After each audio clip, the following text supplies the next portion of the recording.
Hello, everybody. Welcome to the Sportlight podcast. This week, Dustin and I are going to explore two questions together. First, are there some things that we do as parents that place undue pressure on our children as they play sports? And second, do athletes feel like they need to tough their way through some things that they really should get help for, especially when it comes to mental health? Let's explore those together. Thanks for joining us. Welcome to the Sportlight podcast for parents, coaches, and athletes. The Sportlight refers to the time in an athlete's life when they have increased ability to affect the culture around them and the increased opportunity to learn life's lessons through sports. This podcast aims to help parents and coaches capitalize on their athletes' precious time in the Sportlight. The Sportlight podcast is brought to you by Especially for Athletes program. Hello, everybody. Welcome to the Sportlight podcast. What's up, Dustin? Morning, man. I'm doing well. It's a fun time of year. Everyone's back to school and football's getting going. Girls soccer's getting going. Volleyball. Favorite time of the year. That's wonderful. Recently, there have been some events, that we really do focus on as a program. And you and I have been talking about that inspired us to for the subject matter of this podcast today. And so tell us what's been going on. Yeah. So I talked to you just recently about a discussion I wanted to have with you, Shad. And this is the best time of the year for me. I love it. I'm a football coach and a football guy and love the fall and everything about it. So this is school starting up. It's such a great time of the year. But with all of those things also come, unfortunately, it seems like every year, some negative news and some things that, that are hard to stomach. And especially for athletes, for those of you that don't know the rest of the program, you just know us from the podcast.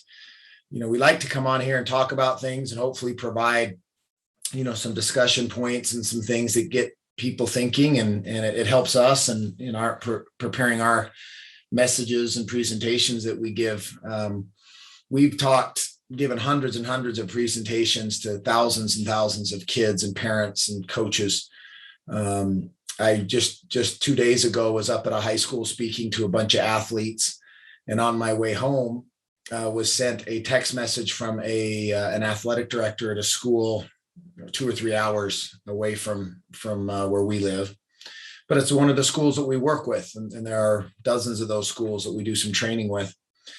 Anyway, this particular athletic director was notifying me of their rival school, and an athlete at that rival school, a football player, had just committed suicide, and he wanted me to know that because we also worked with that school and didn't know if I had heard or not of the situation. And I'm aware of the school, of course. I've spoke there several times. I'm aware of the football program, and they actually have a super good team this year.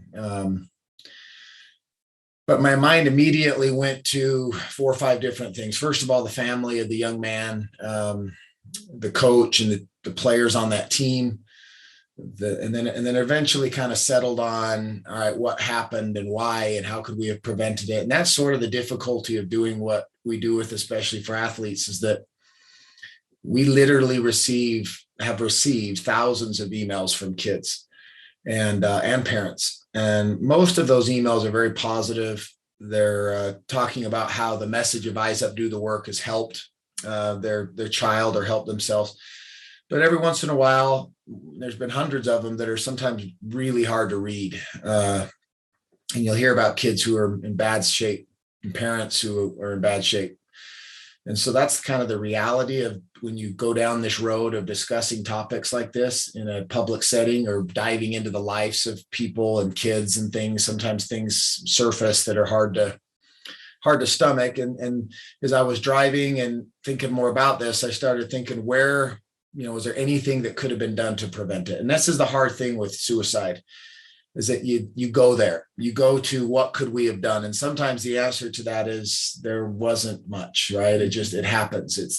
You can kick yourself and feel guilty forever that maybe I should have done this or we could have done that. And oftentimes there's nothing anybody could have done that could have prevented it. But it just got me thinking that maybe this week would be a good time to sort of talk a little bit about how we can better prepare ourselves for dealing with people we know that might be struggling and see warning signs of that, but then also some mental health stuff and personally how we address those situations. And I remembered you, Shad, a year or two ago in a presentation that we did using the example, and ironically with it being the 1st of September, you used the example of the Twin Towers on September 11th, 20 years ago.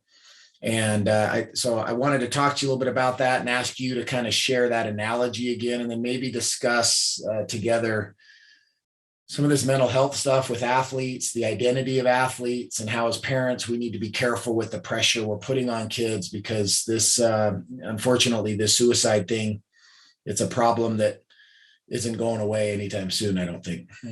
Yeah. That the September 11th example, I wish I could give credit to the psychologist that we study these things very frequently. And if we present on them, we read up on them, we study literature on it. We have a member of our board that we run everything by before we ever present, because some of the things that even some well-meaning organizations do to go out and present about suicide, that they found if you do it in the wrong way, it could actually contribute more to the problem. And so we try to be very, very scientific based in the way we address these situations. And we do a lot of study. And in doing that, I came across an analogy, that those horrible moments where people were hanging from the windows on September 11th.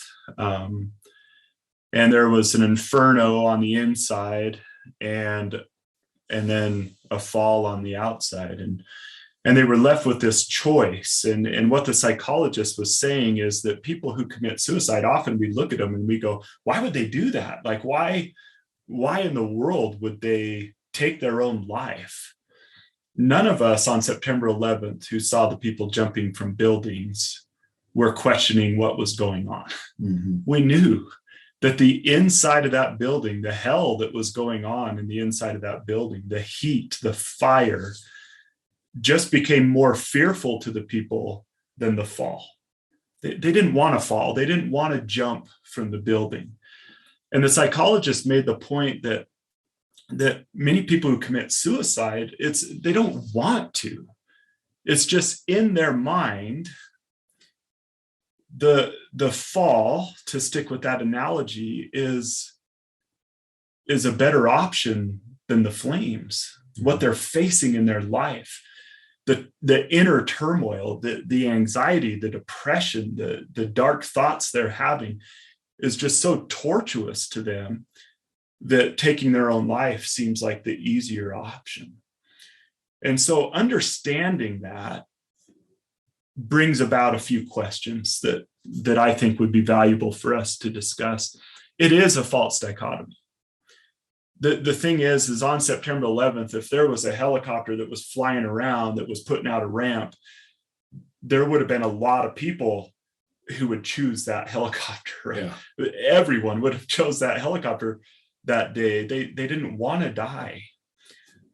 And sometimes people, when they're in a state of depression, anxiety, when it's really bad, they don't see that third option. That third option's there. There is help for these things. There are doctors and there are medications and there are people in their lives that on September 11th that would throw them a lifeline that would allow them to not face the flames or the fall. Mm-hmm. But mental health problems have this way of making people think that there is this choice, either I die or I face this my whole life. And so that brings up the question for me is, I think there's an athletic component that I know we talked about before, that combination sometimes between sports and being tough and just getting through stuff. And ice is for lemonade. You don't need to, that you just tough your way through, may prevent some athletes from getting the help that they need, or just people have set them up so much, that Sportlight, like they're so awesome.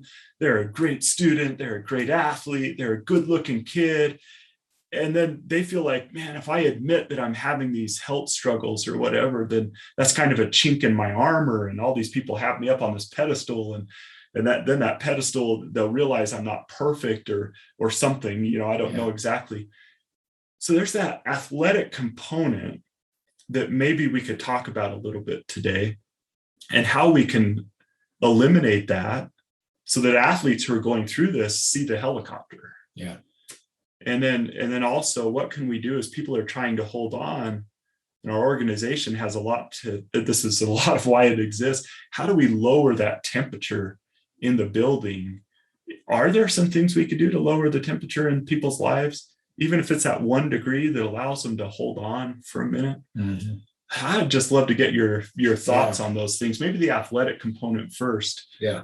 And some things we've talked about that have been in the news recently with Simone Biles and some other Olympians. Just what would you say to athletes who feel like it's weakness to tell someone, a mom, a dad, a coach, that I'm feeling these feelings and I need help? What would you say to that athlete first? Fortunately, we've evolved in our understanding of this a little bit in the last 20 or so years. It's crazy to me to think how we used to approach this, even back when I was, in high school or when we were in college and playing. Is, back then, if you got your head hit hard and you came off the field, you would literally sometimes have smelling salt put underneath your nose to wake you up. And as long as you could tell the person in front of you their name and you knew where you were and you could walk, you were good enough to go back on the field. Right. Nowadays, if a kid gets hit hard at all, it's an immediate, trainer's looking at that person and there's an immediate test that's done. And in most cases, out of the game and several days of protocol and rest and things. So we've gotten better with the barbaric nature of how we treat brains and things in sports. The physical stuff. Yeah. The problem is that, and we're doing better on the mental side. Even back then, if somebody said they were depressed or if somebody said they were feeling anxious or something like that, it was the image that was placed on you was you're not tough, right? You need to, what do you mean you're depressed? Like, figure it out. And good news is we've evolved and we're better. We're still not there yet, but we're better. We're getting better to, or closer to that point. I hope we'll get there sooner, of treating a person's mental condition the same way we would treat their physical condition. If I have somebody on a team I'm coaching who has a hamstring pull, there's a bunch of methods and protocol and things that I'm aware of, and doctors and things I know that are going to do some things to help heal that as fast as possible. And we understand it's part of the game. Those kind of things happen, bumps and bruises and pulled muscles and broken bones and things. But when it comes to somebody being mentally not all there because of a mental health issue, it's still something that we think, stop it, right? Toughen up, let's go, you're fine. And the truth is that they're the same. And you could even make the argument that the mental health issue might be more detrimental to the play of the athlete on the field as the hamstring would be. If you're going out there and your mind is somewhere else, you can't focus, or your confidence, or you're dealing with something at home, or there's an issue that you're fighting in your brain and you're anxious and you're uptight over it. And then you're expected to go out and hit a golf shot or hit a tennis ball or to perform on it on a dance routine or something, and you don't do it properly. Well, of course you didn't. We would then say you need to work harder. You didn't train hard enough. You didn't practice as much as you should have. Nobody seems to go and want to sit down with that kid and say, are you okay? Was there something going on mentally that we should address? And the reason for that, and I think it ties under our third principle, and especially for athletes, and that is resiliency, is I think we have this misunderstanding of what resiliency is when it relates to mental health. I'd make the argument that, because this was me, if I had anything like this going on, I would say, well, the resilient thing to do would be just suck it up and tough my way through it. Stop worrying about it. You're fine. Go out there and do what you have to do, right? Mm-hmm. That's resiliency. That's tough. The truth is that's the easier option. The harder option would actually be to go and ask somebody for help, mm-hmm. because that would require me to have to admit that I need help and be humble enough to admit that I need help. And for me, and I'm guessing for you and for a lot of people listening to that, that's the harder of those two options. But that's the only way that we get help. We can't expect people to just see it and know that we're struggling. We need to talk to our people around us, especially to our kids, about it's okay to come out and to discuss it. And they need to feel safe to come out and to discuss it. Michael Phelps, who suffered from mental health. Not a lot of people knew it because Michael Phelps was doing his thing 15 years or so ago and you didn't talk about it, right? Yeah. And Michael Phelps said this, it was something I thought was interesting about mental health. He said, we're supposed to be big, macho, physical, strong human beings, but this is not a weakness. We are seeking and reaching for help. And he's talking on behalf of athletes that we're reaching for help. We're trying to get help, but we're supposed to be invincible. We're supposed to be untouchable and unbreakable and not have these things affect us. And so now Simone Biles comes along in this recent Olympics and she does what she does, pulling herself out of routines that the whole world was waiting to see her do this just unbelievable, routines. But what she said after I thought was really interesting on Twitter. And this goes down another road that we've discussed in the past. She said, the outpouring of love and support that I've received has made me realize I'm more than my accomplishments and I'm more than gymnastics, which I never truly believed before. So in other words, the relief, right, that she felt knowing I'm not just an athlete, I'm not just a gymnast that people are paying to come watch, entertain, and perform. I'm actually a human being and people care about me for more than just the flips and the athletic accomplishments that I do. They care about me as a person. And to her, that was a revelation. Yeah, a revelation. And how sad is that, right? That some of our youth, some of these athletes, and I would tell parents that I've seen this many times, they feel sustained and they feel supported and they feel that you're proud of them only when they're performing well in their sport, which is sad. If they're not performing well in their sport, sometimes parents even remind their kids how much I'm paying for you. Do you know how much it costs for me to give you all of this? Do you know how much time and effort it takes me to get you to all these places? And so what kind of pressure does that put on the kid now to go and perform? And when the only time mom or dad are really happy and really adamant about their how proud they are of their kid is when they go to social media and post a picture of their son's 2 home runs or of their daughter's performance and how beautiful she was today. And I'm so proud of her because she won. Is the same amount of pride shown when they lose, right? When the kid grows up in social media, which our kids nowadays, that's all their life is known. And the only time they feel validated is when they see a picture taken and then they're put online. Otherwise, they must have not done something wrong. That sends a trigger to them that I'm not doing well and mom and dad aren't happy for me. And I'm not being posted about and people aren't commenting on it. And so, of course, they're going to fall into a state of maybe of depression and loneliness and I'm not good enough. And then that's going to lead to other areas and the temperature rises and the pressure rises. And just like you talked about with the building, all of a sudden there's not a way out. I can't make them proud. What they don't realize is there is a way out. It's not the end of the world. And we have to make sure that we're not making sports and their accomplishments in sports be the end all of, the ultimate goal. And if you don't become all state or get a scholarship or something, I'm disappointed in you, son. And there is another option. Yeah. And sports could be a release instead of a source of stress. It should be. It should be that. I don't think any parent ever intends to do that. I think they are legitimately proud of their children. Absolutely. But we've talked about in the past, almost every expert that we have come on and people with their life experiences. I remember when Max Hall came on and talked about the same thing Simone Biles did, when that Sportlight shut off on him and all of a sudden, he had this issue he was dealing with of addiction, but he's like this BYU quarterback, this clean cut kid from a good family and all of a sudden he's like, I can't let anyone know that I'm struggling with this addiction to the point that he secretly tried to go about getting help for it, which only dug himself into a deeper hole. Well, in his mind, he had just finished starting in some NFL football games, beating Drew Brees and the New Orleans Saints, who had just won the Super Bowl. He did it in his hometown. He's from Arizona. He's starting for the Arizona Cardinals. He beats Drew Brees. He gets a concussion. He jacks up his shoulder.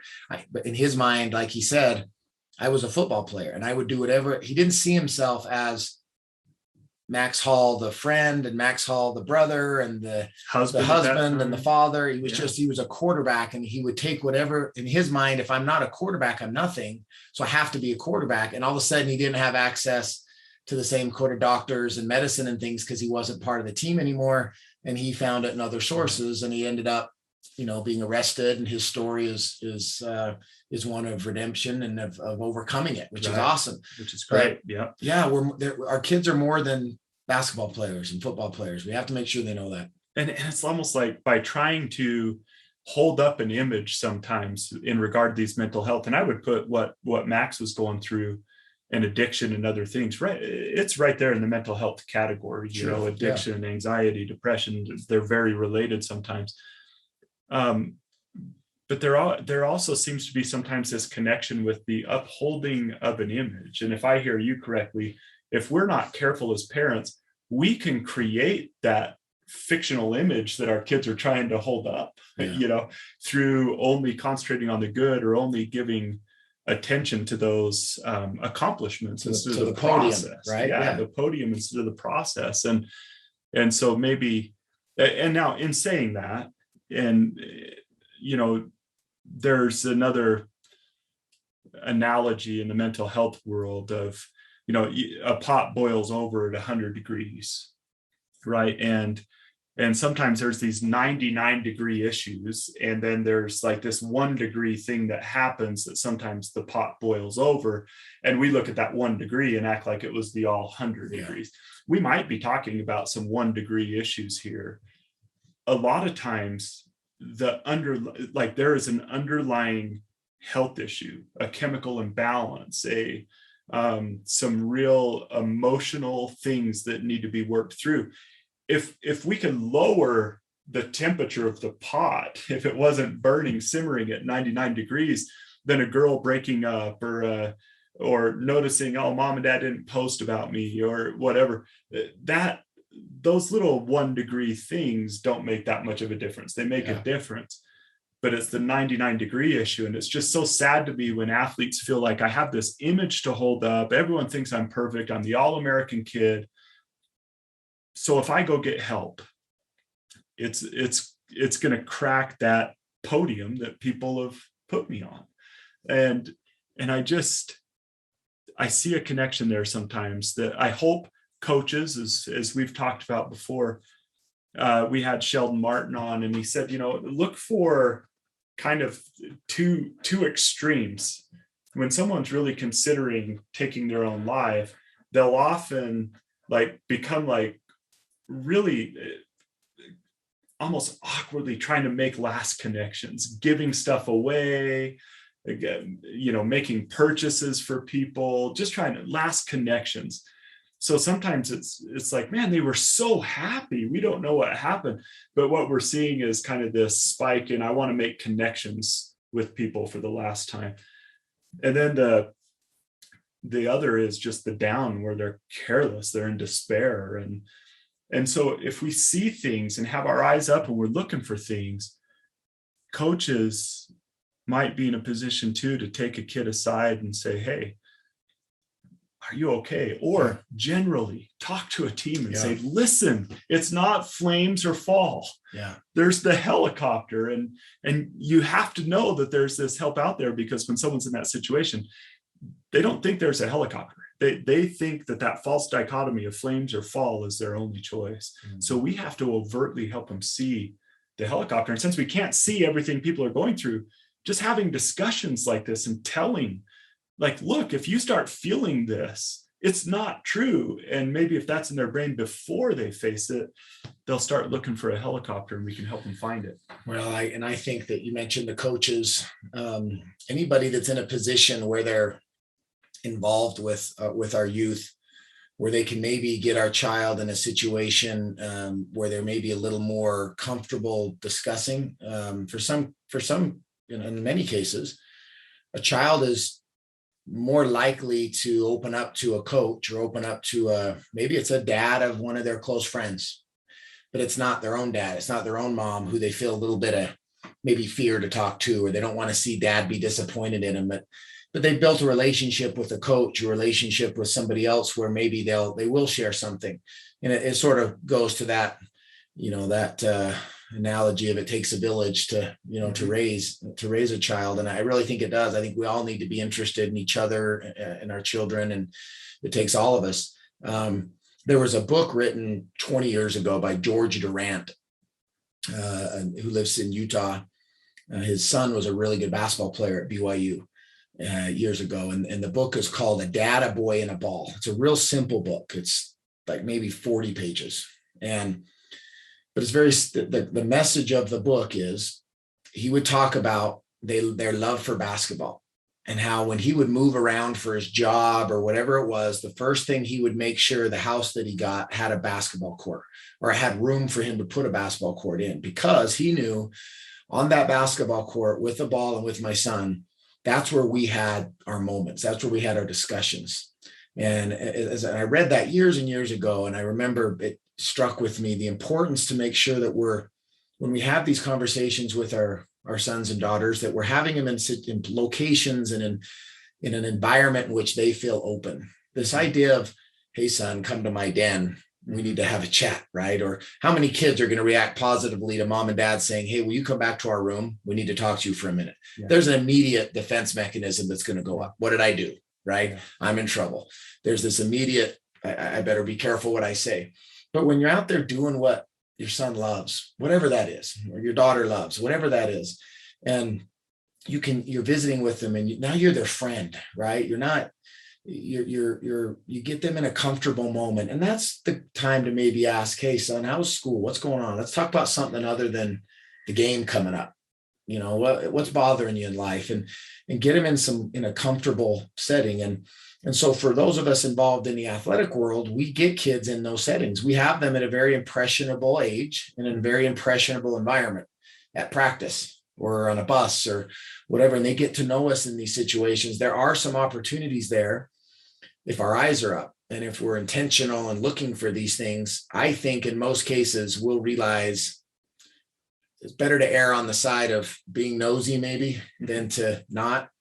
I need to talk to him, and hey, before you leave practice, come over here for a second and get out the football and play catch with him, and just what's going on? Something seems off. And I had a conversation with the football team that I coach just yesterday. And it was a 20-minute. We only practiced for an hour yesterday. And I decided as a coach that this was going to be more important. And in fact, I told them what I'm going to tell you now is more important than any drill we're going to do today.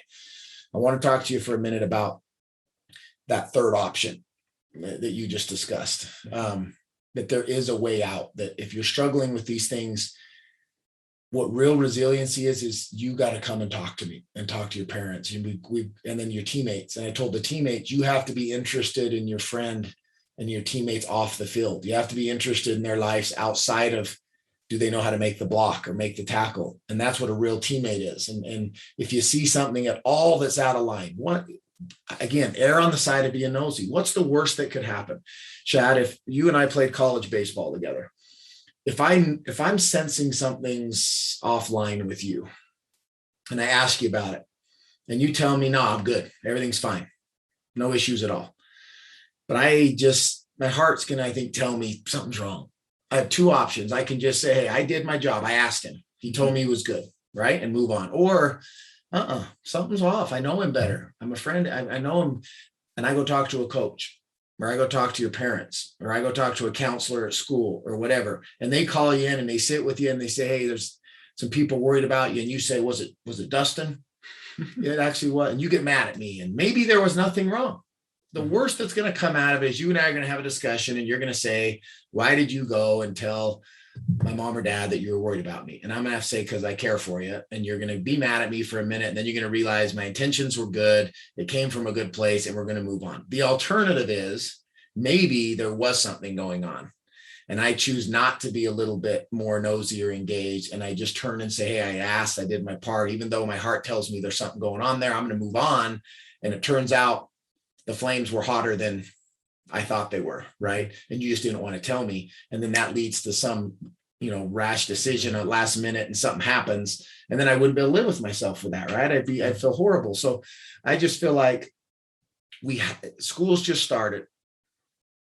Our kids are still, this last year has been a lot for everybody, but especially for them.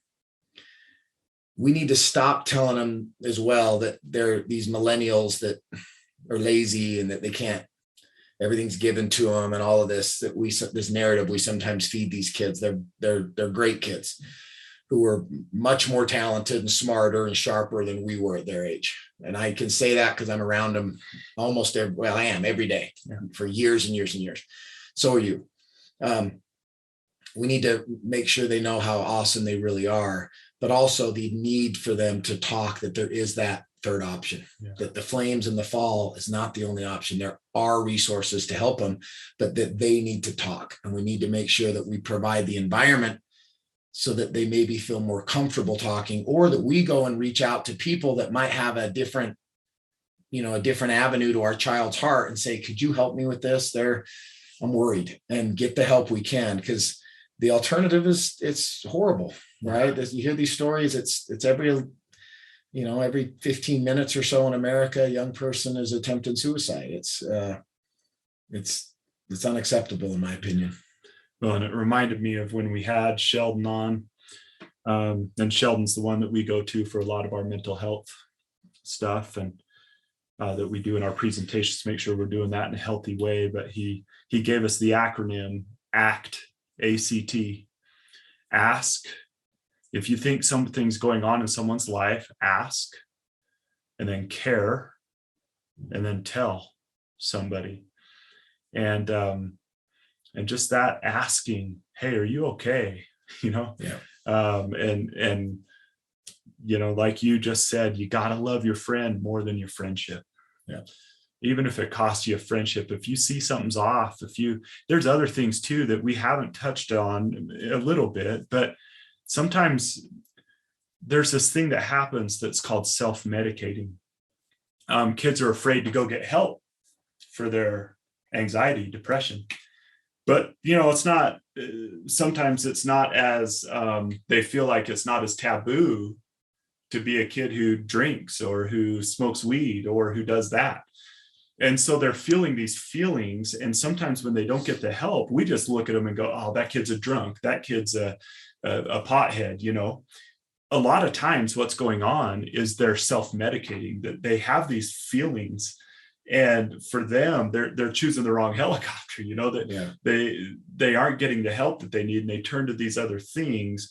So sometimes it's not just like, okay, this kid looks depressed, or if you see a friend making really bad choices, just go to them and, dude, what's up, man? Like, you're drinking a ton, or why are you always smoking? Or like those questions, ask, and then care, and then tell somebody, because often those are manifestations of a deeper problem. They're trying to self-medicate a deeper problem. They aren't just being a rebellious pothead, And so all these things just very important, but that ask, care, and tell.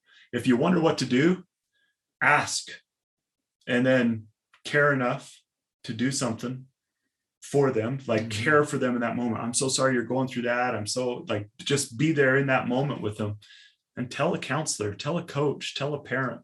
Well, that's the do the work part of what we always preach, what's on our wristbands, what's part, the motto of our program is eyes up, do the work. Eyes up, being aware, seeing and recognizing and understanding the signs and seeing it and saying, there it is. That's great. But it really doesn't do much if there's not then the action behind it. Mm-hmm. And that's the caring and telling and asking part, right? That we're doing the work afterwards. And that's it's going to be work sometimes. Yeah. It legitimately is work. It might be difficult. It might be multiple conversations and really have to dig in and want to get our feet dirty a little bit with this discussion, because it's not a fun discussion to have. Yeah. But it has to be, like I said, err on the side of loving and caring too much versus, everything's okay. Well, and parents and coaches and I just picture you, a high school football coach, you're just on the field, standing there, whistle, everything. And just, hey, you okay? Yeah. Everything good in your life right now? If there was ever anything bad in your life, I'm just one person in your life, you could tell, right? I mean, even just those little things when our kids are growing up. Sheldon mentioned that statistics say if someone's thinking about hurting themselves and you ask them, are you thinking about hurting yourself? Most of the time, if they're legitimately thinking about it, they will tell you, because what they're facing is that flames versus fall. They don't want to jump sometimes. They don't want to hurt themselves. Yeah, they don't want to. And so if you're up there and you're, someone's in that, they're facing that horrible decision. If you say, hey, are you thinking of jumping? They will tell you, yes, the flames are too hot. Like, I can't take it anymore.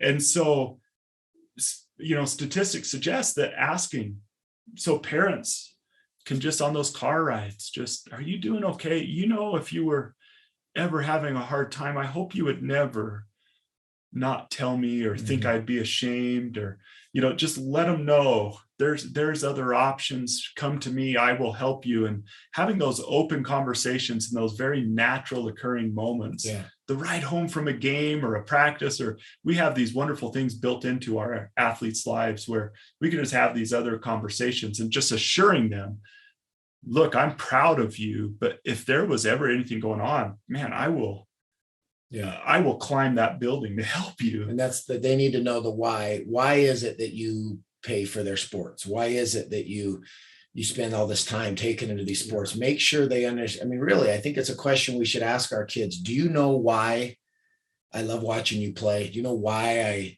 it's not because when you're sad striking out and you made a mistake and I know you're hurting. Of course I don't like that, but here's why I'm doing it. I want you to learn these lessons because you're going to need to know them for life. Yeah. I don't expect you to be the very best all the time. You know that, right?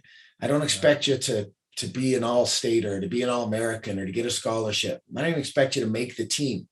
I expect you to work really hard and try your very hardest, and whatever, win or lose, I'm proud of you and I love you and you're always safe at my home and you know that, right? And make sure that our sons and daughters understand that, and then complement their process rather than focusing so much on the reward, on the podium, like we talked about in a previous podcast. The process over podium, so that our kid knows, regardless of whether or not they hit a home run or not, mom and dad still love them. They're still proud of them. And their satisfaction doesn't have to come from, did mom take a picture and post it tonight or not? Because if that's doing the work as parents, we have to be aware of that and make sure we're doing it. Yeah. That attitude and effort, the things in their control. Yeah. Just talk about those things all the time, and the other stuff, who cares? I mean, it's just, well, thanks, Dustin. I think that's such a critical topic for us to continue to talk about. Yeah. And every time one of these events happen, our heart breaks for the family. In no way, when these things happen, we're always kind of hesitant to go to a school, because in no way do we ever want to go to a school or someone and say, well, if you would have done this and this and this, there's way more variables than that. Yeah. We totally get that. But if by talking about this more could help one kid, not one family, not go through what families go through when someone takes their life, it'd be totally worth it. Yeah. It'd be totally worth it. So can I switch topics? That's kind of a heavy topic. Yeah. Yes, please. So it's rivalry week here in Utah, BYU versus Utah. And it's so fun. I love this week. You're one of those diehard fans. I'm not going to tell the audience who, but I know how much of a fan you are, and I'm not. I am a on the fence guy with football. Yeah, but as you and I have both been doing this for long enough now, that a lot of the athletes that we've worked with now, there's kids every single game I watch, almost in the Pac-12 or in here in Utah. There's kids that I know that I've worked with, so it's really hard to cheer against anybody, So that's softening.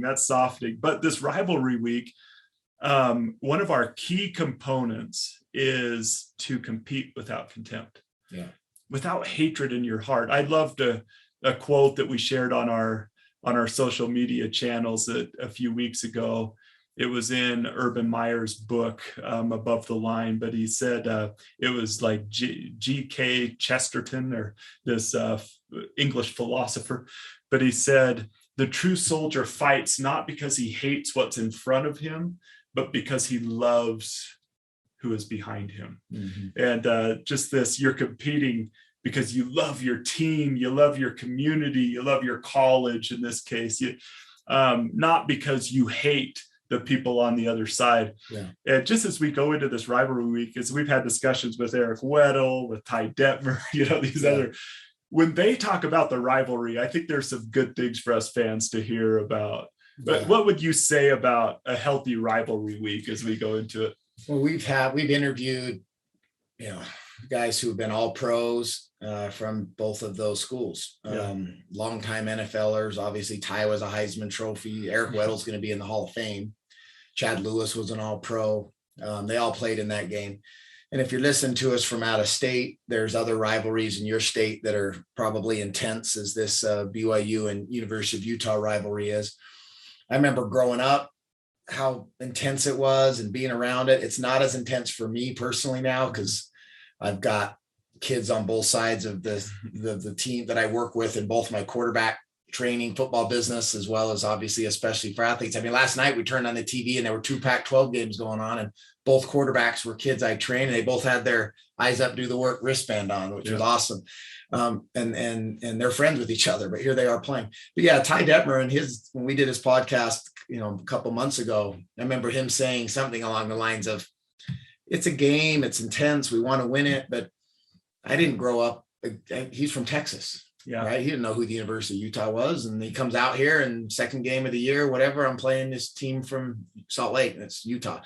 He doesn't know those kids. For the kids who grew up here locally, it's a bigger deal. But most of these kids have played against each other in high school or with each other in high school. Some of them are brothers and cousins. And so there's some pride there. But they've been part of traveling teams together. They've worked out together. In the summer, they work out together. I mean, I'm training a lot of these kids all summer who are going to play each other in high school, and they're going to play each other in college. And I think of all the pictures that all those quarterbacks you've trained, and all the kids who send us pictures after Friday nights holding up their bands. Someone's just lost. They got their arm around each other, connecting with each other, eyes up, do the work, compete without contempt. They're friends. They want to beat each other and everything, but it's not the end of the world. The problem with the rivalry is there's a bunch of knucklehead crazies out there who make this thing out to be, it's like the end of the world if their team loses. And so if you're one of those, like, if you're that guy, if you're a 30, 40, 50-year-old man or woman who is losing sleep over an 18-year-old kid playing on a football field on Saturday, know that he's not as invested as you are. And that next Monday or Tuesday, when you go to work and you just can't get out of your mind why coach called this, that kid's moved on to the next week's game. They play another team that following week. He's moved on. He's bummed they lost, but he's moved on. But as fans, and that's where fans comes from. It comes from the word fanatic, right? So there are legitimate, which makes it fun. Fun, it's right? Part of the fun. I get it. But along our principle of competing without contempt, cheer for your team, be passionate about it. But every year it seems we hear stories of people doing and saying things that are just embarrassing to their school. They're embarrassing to their community. They don't represent that school or that community. There's nothing said by a University of Utah fan or player, or by a BYU fan or player, to an opposing player or fan that is representative, in my opinion, of 95% of. It's the 5% that are crazies that grab the headlines and and make this thing kind of out of control sometimes. For everybody else, it's fun, it's exciting, enjoy it. But make sure that that you can wake up the next day and look yourself in the mirror and not be disappointed with how you acted.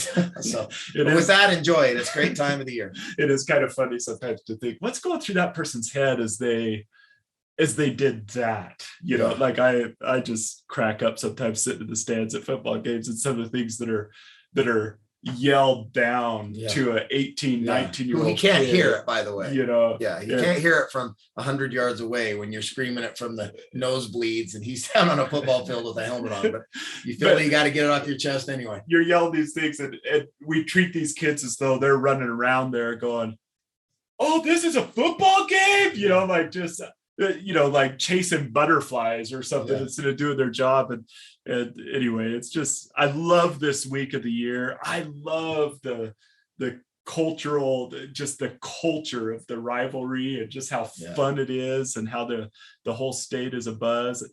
It'd be awesome to keep all the incredible parts of it, to keep out all the crud. So compete without contempt, even as fans, even 40-year-old competitor holding his Diet Coke now in the stands of LaVell Edwards Stadium. Just be normal. And good luck to all the E4A athletes that are playing in these games. We've got guys at Oregon, guys at Texas A&M, BYU, Utah, you know, all the Utah universities, but even outside of the state, they're members of Especially for Athletes, and good luck to all of them. Stay safe and don't get hurt, hopefully. And it's exciting to be able to have crowds back in games again and be able to watch football. So awesome. Hope we can keep it. Yeah. Well, thank you, everyone. Thanks for joining the Sportlight podcast. Eyes up, do the work. This has been the Sportlight podcast from Especially for Athletes, sponsored by Coca-Cola. You can learn more about Especially for Athletes by visiting the website at especiallyforathletes.org. You can also learn more about the book, The Sportlight, by Shad Martin and Dustin Smith at especiallyforathletes.org/book.